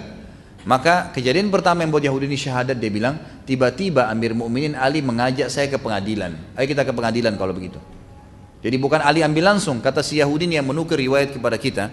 Dia mengatakan kalau seandainya ini raja Yahudi, udah diambil secara paksa. Tapi karena ini Muslim dia tidak ambil. Maka saya kaget atau Amir Mukminin mengajak saya ke pengadilan. Maka jalanlah saya bersama Ali.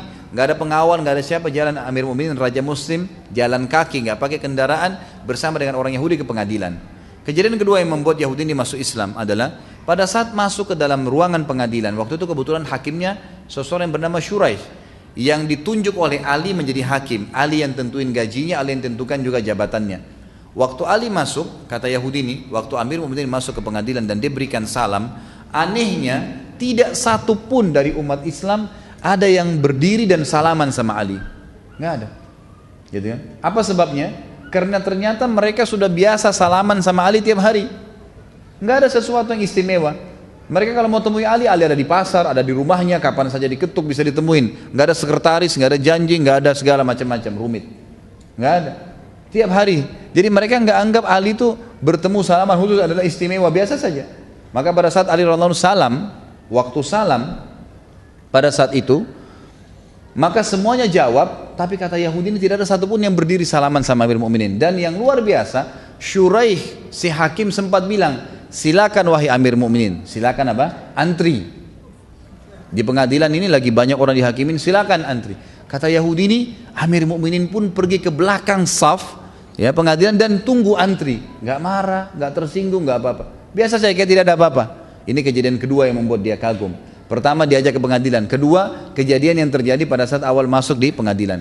Dan yang ketiga dia bilang, ini sebab dia masuk Islam, waktu tiba giliran kami, kata Yahudi ini, Hakim Shuraih tiba-tiba berkata, ada apa Amir Mu'minin? Kata Ali, saya tadi pagi jalan di pemukiman orang Yahudi, lalu saya temukan ada baju perang, ini yang dipegang sama dia. Setahu saya ini baju saya, buktinya 1, 2, 3, 4, 5. Kata si Hakim, wahai Yahudi apa pendapatmu? Kata Yahudi, saya sudah jawab di rumah saya kepada Amir Mu'minin. Ini di rumah saya, jelas punya saya berarti. Kata hakimnya, dan ini perhatikan ya, dialog ini antara Ali Raja dan hakim pegawainya yang ditunjuk. Tapi kemuliaan Islam tidak melihat jabatan itu. Kata Shuraih, ya, dia bilang kepada Ali Rajanya, wahai Amir Mu'minin, Anda punya saksi nggak? Ada saksi nggak? Kata Ali, yang tahu baju ini cuma Fatimah, Hasan dan Husain, tidak ada yang lain. Cuma 3 orang. Kata Shuraih, ini dialog antara pegawai sama atasannya nih. Apa yang kata si Shuraih? Anda tahu wahai Amir Mu'minin, dalam Islam anak nggak boleh jadi saksi buat orang tua. Orang tua nggak boleh saksi buat anak, nggak bisa. Berarti Hasan dan Husain sudah batal, tinggal Fatimah. Dan Anda tahu dalam Islam saksi harus 2 orang laki-laki yang terpercaya. Kalau 1 laki-laki nggak ada, diganti dengan berapa perempuan? 2 perempuan 1 laki-laki. Berarti butuh 4 perempuan. Anda punya 1 orang. Fatimah. Ada 3 orang lagi nggak? Kata Ali nggak ada. Cuma itu saja. Kata Yahudi ini tiba-tiba saya kaget. Ini yang membuat dia masuk Islam yang ketiga, kejadian ketiga. Dia bilang tiba-tiba Hakim Shuraih menghadap ke arah kami dan mengambil keputusan berkata dengan tegas, wahai Amir Mu'minin, kalau begitu saya putuskan baju perang ini punyanya Yahudi. Dan yang luar biasanya, kata Ali, baiklah. Shuraih tutup dengan kafaratul majlis, turun dari mejanya, salaman sama Ali, baru salaman sekarang, keluar sama-sama dari pengadilan kayak tidak ada apa-apa. Yahudi ini menghadap ke sana, dia bingung kejadian ini, dia bilang sebentar Amir Mu'minin, sebentar wahai hakim, apakah pengadilan sudah selesai? Ali yang jawab, sudah wahai Yahudi, walaupun saya yakin itu baju perang saya. Tapi nggak ada saksi, agama saya mengajarkan seperti itu. Lalu Shuraih juga bilang, sudah seperti saya putuskan. Sudah selesai. Yahudi nggak percaya. Dia bilang lagi, apakah baju perang ini jadi milik saya sekarang? Kata Ali iya. Kata Shuraih iya. Apa kata Yahudi? Demi Allah wahai Amir Mu'minin, ini baju perang anda yang 2 hari lalu saya curi. Gitu kan? Lalu dia syahadat, asyhadu an la ilaha illallah wa anna Muhammad Rasulullah. Dia syahadat gara-gara perilakunya Ali dan keadilannya. Dan ini salah satu riwayat yang sangat menarik diangkat pada saat Ali radhiyallahu anhu menjadi khalifah. Dan ini luar biasa, gitu kan? Ini luar biasa. Kemudian tentu masih ada yang lain seperti yang saya katakan beliau jalan di pasar dan segalanya. Disebutkan bahwasanya Ali radhiyallahu anhu dalam riwayat ini dinukil oleh Abu Nuaim dalam Al-Hilyah dan Ibnu Abi Syaibah dalam Musannafnya dengan sanad yang sahih. Ali bin Alqam dari ayahnya dia berkata, aku melihat Ali menjual sebilah pedang di pasar. Di zaman khilafah ya. Beliau bawa pedangnya, beliau jual di pasar. Khalifah jual pedang di pasar. Dia berkata, siapa yang mau membeli pedang ini dari aku? Demi zat yang menumbuhkan biji-bijian, aku sering menggunakan untuk membela wajah Nabi SAW. Ini pedang yang aku pakai membela Nabi SAW. Seandainya aku mempunyai uang seharga sehelai kain sarung, niscaya aku tidak menjualnya. Aku tidak menjualnya. Artinya Beliau betul-betul memang hidup seperti masyarakat biasa. Dan kepemimpinan kerajaan itu khilafah bukan ajang untuk mengumpulkan harta. Dia tahu itu adalah amanah yang harus dijalankan. Seperti itu gambarannya. Ali juga adalah orang yang memang sangat hakim, sangat bijaksana dalam keadilan ini ya. Dan itu diakui oleh banyak sahabat. Di antaranya Umar bin Khattab berkata, yang paling mahir dalam menerapkan hukum di antara kami adalah Ali. Ini Umar bin Khattab menyampaikan masalah itu.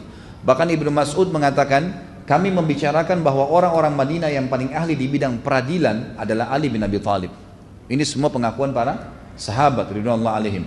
Dan Ali pernah berkata, Rasulullah SAW mengutusku ke negeri Yaman, dan aku berkata, aku adalah orang yang paling muda ya Rasulullah. Bagaimana aku bisa mendakwahi mereka? Lalu Nabi SAW mengatakan kepada beliau, Inna Allah sayahdi qalbak wa yuthabbitu lisanak, fa idza jalasa baina yadayka al-khasmani fala taqdiyani hatta tasma'a min al-akhar kama sami'ta min al-awwal, fa innahu ahra an yatabayyana laka al-qadha. Kata Nabi SAW, sesungguhnya Allah akan membimbing hatimu dan meneguhkan lisanmu, karena aku yang telah mengutusmu. Jika ada dua orang yang berselisih datang di hadapanmu, maka jangan engkau menetapkan sebelum engkau mendengarkan ucapan orang kedua seperti engkau mendengar ucapan orang yang pertama, karena itu akan lebih memantapkan putusanmu. Sama dengan hadis Nabi SAW yang lain juga, kalau datang kepadamu dua orang yang sedang ribut, maka jangan kau dengar, jangan kau putuskan kepada orang yang sedang datang walaupun matanya satu sudah rusak, gitu kan? Sampai engkau melihat lawannya, rivalnya. Karena bisa saja rivalnya matanya dua-duanya rusak, gitu kan? Maka disuruh mengadukan seperti itu. Umar juga radhiyallahu anhu berkata dari Abu Sa'id al-Khudri, beliau berkata, atau beliau pernah bertanya kepada Ali tentang sesuatu, lalu Ali menjawab, maka Umar berkata, aku berlindung kepada Allah dari kehidupan di tengah suatu kaum yang tidak ada Abu Hasan di antara mereka. Maksudnya Ali radhiyallahu anhu. Dan banyak sekali riwayat-riwayat yang menyebutkan hal-hal yang seperti ini, yang menyebutkan tentang masalah bagaimana keadilan beliau. Kemudian kedermawan, beliau sangat dermawan dan murah hati radhiyallahu anhu. Disebutkan di dalam sebuah riwayat yang sahih, dan riwayat ini dinukil disebutkan dalam Ar-Riyadun An-Nadhirah oleh At-Tabari, dan ini juga dinukil riwayat dari para tabi'in dan dengan sanad yang sahih. Dikatakan Ali radhiyallahu anhu tidak wafat kecuali memiliki uang 100.000, Allahu alam dirham atau dinar pada saat wafat, tapi Ali memiliki utang 70.000. Lalu ditanyakanlah kepada anaknya Hasan, kenapa kok bisa utangnya sebesar itu? Harta sudah ada, tapi kenapa kok bisa waktu beliau meninggal kenapa kok bisa utangnya lebih mendekati hampir seluruh harta? Kata dinukil bahwasanya Ali radhiyallahu anhu semasa hidup sering kedatangan ipar-iparnya, kenalan-kenalannya, dan juga kerabat-kerabatnya. Maka beliau tidak pernah membiarkan mereka pergi kecuali sudah diberikan sesuatu. Artinya diberikan harta kepada mereka. Kemudian juga disebutkan Ali radhiyallahu anhu pernah keluar satu waktu, kemudian menuju ke rumahnya satu waktu, lalu Fatimah berkata, wahai Ali, kami tidak punya makanan lagi, kecuali uang 3 dirham ini. Maka diberikanlah uang tersebut kepada Ali.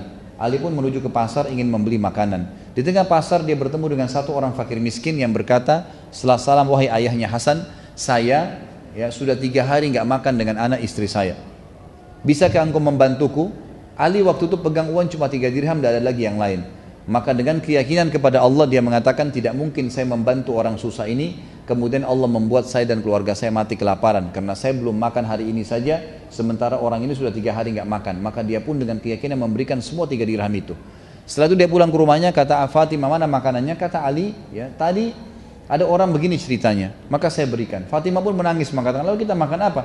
Kata Ali, jangan kau khawatir ya Fatimah, Allah tidak akan membiarkan kita mati kelaparan karena membantu orang. Saya akan ke rumah ayahmu Rasulullah SAW, mungkin beliau punya makanan. Maka keluarlah Ali radhiyallahu anhu menuju ke rumah Nabi SAW, dan ini saksi bahasan kita. Pada saat itu bertemulah Ali dengan seorang Ansar yang membawa unta betina merah dengan tangannya. Setelah memberikan salam kepada Ali, kemudian ngobrol-ngobrol, lalu dia berkata, wahai ayahnya Hasan, saya punya unta yang bagus, apa anda ingin beli? Waktu itu kebetulan unta yang seperti ini harganya di pasar standar cepat laku 40 dirham. Kata Ali, baiklah, tapi saya nggak ada duit. Kata orang itu, anda boleh bayar kapan saja. Lalu kata Ali, berapa engkau mau jual? Dia bilang, saya jual 20 dirham. Udah bayarnya kapan saja ada uang, kemudian setengah harga pasar, gitu kan. Lalu Ali pun mengambil.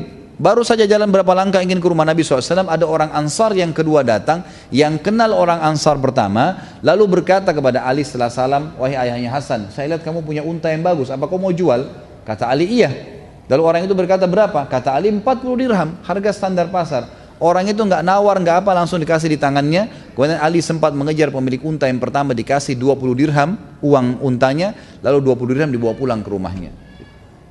Jadi di sini kita lihat bagaimana Ali radhiyallahu anhu sangat dermawan, ya, sangat dermawan yang luar biasa. Kemudian Ali radhiyallahu anhu juga disebutkan di sini, ya, memiliki kata-kata emas yang sering dijadikan sebagai rujukan, dan ini cukup banyak disebutkan, tapi saya akan sebutkan mungkin beberapanya, ya.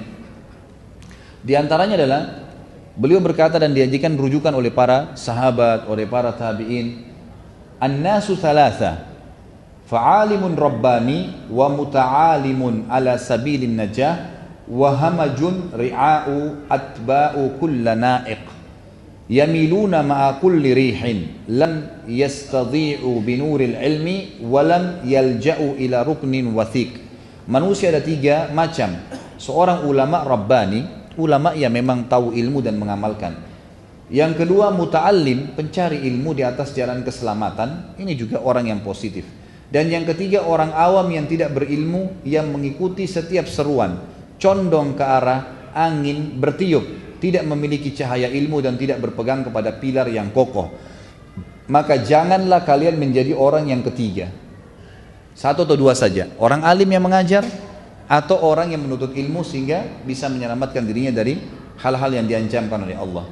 Beliau juga mengatakan al-ilmu khairun minal mal, al-ilmu yahrusuka wa anta tahrusu al-mal, al-ilmu yazku ala al-amali wal malu tanqusun nafaqah wa mahabbatul alimi dinun yudanu biha. Ilmu lebih baik daripada harta, nasihatnya beliau kepada kaum muslimin. Ilmu menjagamu sedangkan engkau menjaga harta. Ilmu bertambah dengan diamalkan sedangkan harta habis jika dibelanjakan. Cinta ulama adalah agama yang harus dijadikan sebagai pegangan hidup. Artinya sering hadir di majelis ilmu, mencintai mereka adalah sebuah hal yang positif, ya. Kemudian beliau mengatakan juga dalam riwayat yang lain, al-ilmu yuksabul alimu ta'a fi hayatihi wa jamilul ahdutha ba'da mauti wa dhi'atul mali tazulu bizawali. Ilmu mendatangkan ketaatan bagi ulama dalam hidupnya, menyebabkan kenangan baik ketika dia sudah meninggal. Kalau kita menjadi seorang alim nih, maka kalau kita hidup akan membuat orang menghormati kita. Kalau kita meninggal, maka akan mengharumkan nama. Sementara harta, manfaat harta akan hilang seiring dengan habisnya harta kalau tidak digunakan di jalan Allah Subhanahu wa taala. Tentu di sini cukup banyak yang disampaikan oleh beliau. Di antaranya hal yang menarik adalah mata khuzzanul amwali wa hum ahya wal ulama'u baquna ma baqiyal dahr a'yanuhum mafqudatun wa amsalun fil qulubi mawjudah. Para penjaga atau pencari harta telah mati sekalipun mereka hidup, ya. Jadi orang-orang yang cuma kejar harta, mereka seperti orang mati walaupun mereka hidup karena sibuk, bahkan kadang-kadang mempertaruhkan jiwanya. Sementara para ulama tetap hidup selama umur zaman masih ada. Jasad mereka tidak ada, namun kata-kata baik mereka tetap tertanam di dalam hati. Kemudian beliau mengatakan juga, inna akhwafu ma akhafu ittiba'ul hawa wa tulul amal. Sesungguhnya yang paling aku khawatirkan atas kalian adalah mengikuti hawa nafsu dan panjangnya angan-angan. Fa amma ittiba'ul hawa fayasuddu anil haq. Kalau mengikuti hawa nafsu pasti akan membawa kalian jauh dari kebenaran. Wa amma tulul amal fayunsil akhirah. Sementara angan-angan yang terlalu panjang membuat orang lupa dengan akhirat. Ala wa inna dunya kad irtahalat mudbirah. Sesungguhnya ketahuilah dunia itu pergi sambil berpaling, meninggalkan kalian sebenarnya. Untuk apa kalian kejar? Dunia pasti akan hancur. Ala wa innal akhirah kad istarhalat muqbilah. Dan ketahuilah bahwasanya akhirat sudah ada di hadapan matamu. Walikulli wahidatin minhuma banun. Dan setiap wilayah ini, dunia dan akhirat, punya keturunan. Fakunu min abna'il akhirah wala takunu min abna'id dunia. Oleh karena itu, karena dunia tetap akan meninggalkan kita atau kita akan meninggalkan dunia sementara akhirat akan kita datangin dan juga akan datang kepada kita, Maka dua-duanya punya keturunan, maka jadilah keturunan-keturunan akhirat dan jangan jadi keturunan dunia yang nanti akan kekal di sana dan dunia akan meninggalkan kalian. Fa innal yawma amal wala hisab wa gadan hisaba wala amal. Karena hari ini di dunia adalah orang berbuat tapi tidak ada hisab, namun di akhirat nanti akan ada hisab tanpa amal. Allahu alam, karena sudah masuk waktu kita tutup sampai sini dulu. Insyaallah kita akan lanjutkan sebentar lagi seperti biasa dengan beberapa poin yang tersisa, lalu kemudian kita buka pertanyaan. Subhanakallahumma bihamdika asyhadu an la ilaha illa anta astaghfiruka wa atubu ilaik. Wassalamualaikum warahmatullahi wabarakatuh. Assalamualaikum warahmatullahi wabarakatuh. Alhamdulillah wassalatu wassalamu ala Rasulillah.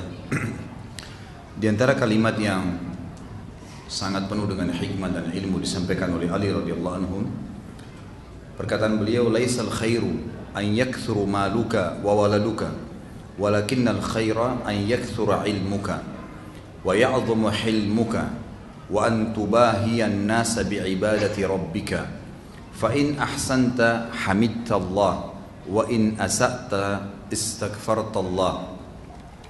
Kebaikan itu bukanlah dengan banyaknya harta dan anak. Artinya boleh-boleh saja, tapi itu bukan target utama. Akan tetapi kebaikan itu adalah dengan banyaknya ilmumu, luasnya ilmu yang kita milikin, besarnya kemurahan hatimu, memaafkan dan membantu orang, dan engkau mengalahkan atau bersaing dengan orang-orang dalam beribadah kepada Tuhanmu. Artinya yang perlu jadi target adalah bagaimana kita bersaing dengan orang-orang dalam beramal saleh, bukan riya ya, tapi apa yang orang kerjakan kita berusaha mengerjakan terlebih dahulu. Jika berbuat baik engkau memuji Allah, dan jika engkau berbuat sebaliknya, berbuat salah, engkau beristighfar kepada Allah. Ini kalimat hikmah. Beliau juga mengatakan wala khaira fid dunya. Ini statement lainnya, kalimat-kalimat hikmah yang lain. Wala khaira fid dunya illa li ahadi rajulain. Rajulun aznaba dhunuban fahuwa yatadaraku dhalika bitawbah wa rajulun yusari'u fil khairati wa ya'malu fid darajat. Tidak ada kebaikan bagi dunia kecuali untuk salah satu dari dua orang saja. Dua orang ini yang paling baik di dunia. Yang pertama, seseorang yang sempat melakukan dosa lalu dia segera taubat dan memperbaikinya. Ini kelompok yang pertama menurut Ali yang paling baik. Dia salah. Karena orang bisa buat salah, tapi dia segera taubat. Yang kedua adalah seseorang yang terus saja menyibukkan diri dan berlomba-lomba melakukan kebaikan serta beramal untuk meninggikan derajatnya di surga. Selain daripada ini tidak dihitung oleh Ali. Ahli maksiat kah, orang yang buang-buang waktunya lah pada hal-hal yang mubah. Pokoknya bagi beliau adalah yang bermanfaat saja. Orang yang beramal saleh mengejar derajat tinggi di surga, setiap detik hidupnya amal saleh, atau orang yang pernah buat dosa lalu dia taubat dan segera juga mengejar kelompok yang satunya tadi. Ali radhiyallahu anhu juga punya ilmu yang luas dan ini terkenal sekali. Di antara yang diambil dalam hukum fikih, statement beliau yang masyhur sebagaimana diriwayatkan oleh Imam Bukhari. Ali radhiyallahu anhu pernah mengatakan, diriwayatkan oleh Al-Baihaqi, "Lau kana ad-dinu bir-ra'yi lakana batinul khuffaini ahaqqa bil mashi